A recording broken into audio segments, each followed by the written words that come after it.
Welcome to family village cooking. આજે આપણે બનાવવાના છીએ વઘારેલી ખીચડી। એના માટે મેં 1 વાટકી ચોખા, 1 વાટકી તુવેરની દાળ અને 1 વાટકી મગની દાળ ત્રણેય સરખા ભાગે લીધું છે અને 2-4 પાણીએ ધોઈ અને સરસ ચોખા કરી લીધા છે।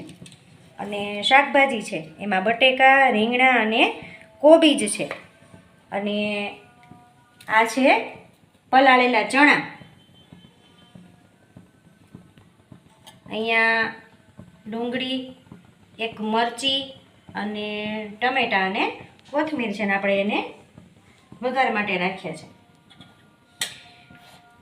કુકરની અંદર મેં 3 પાવડા જેટલું તેલ ગરમ મૂકી દીધું છે। એની અંદર આપણે નાખીશું અડધી ચમચી રાઈ, અડધી ચમચી આખું જીરું, 5 ચમચી હિંગ,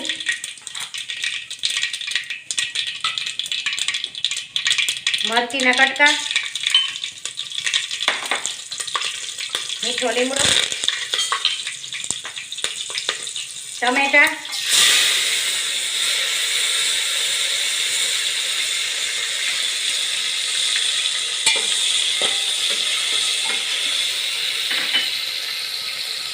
ડુંગળી,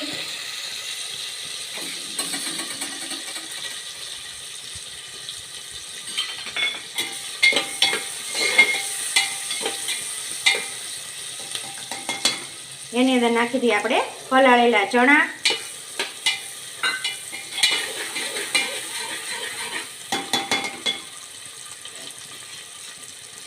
અને શાકભાજી નાખતા પહેલા આપણે મસાલો કરી લઈએ। તો એના માટે આપણે નાખીશું અડધી ચમચી હળદર, 1 ચમચી લાલ મરચું અને સ્વાદ મુજબ મીઠું। અહીંયા હું 2 ચમચી જેટલું મીઠું નાખું છું।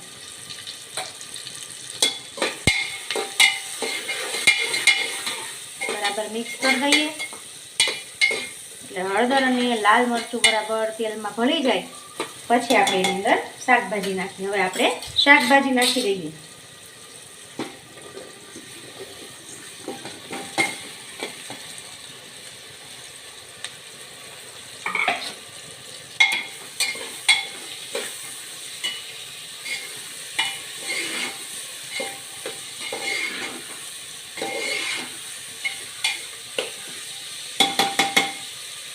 બે 5 મિનિટ આપણે એને સાતળવા દઈએ અને પછી આપણે આ ચોખા અને દાળ ભેળવીશું।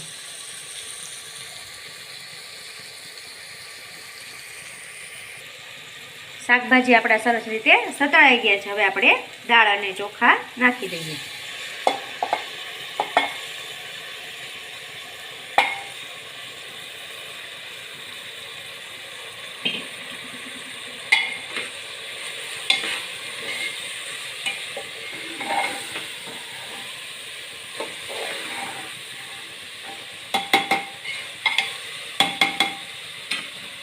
હવે આપણે એની અંદર પાણી નાખી દઈએ। મેં 2 લોટા જેટલું પાણી લીધું છે।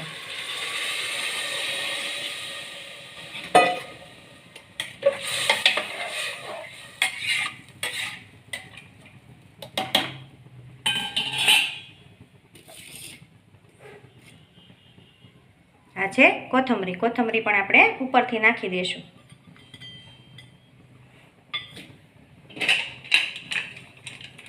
હવે ઢાંકણ બંધ કરી અને 4 થી 5 સીટી વગાડી લઈએ।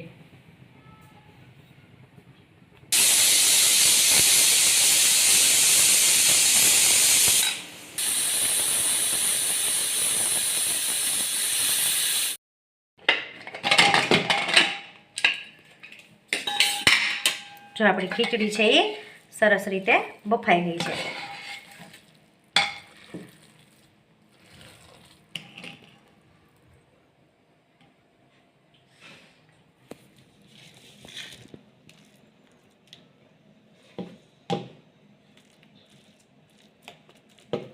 અમારી ગુજરાતીઓની ફેમસ છે વઘારેલી ખીચડી। તમે પણ આ રીતે એક વખત ચોક્કસથી ટ્રાય કરજો।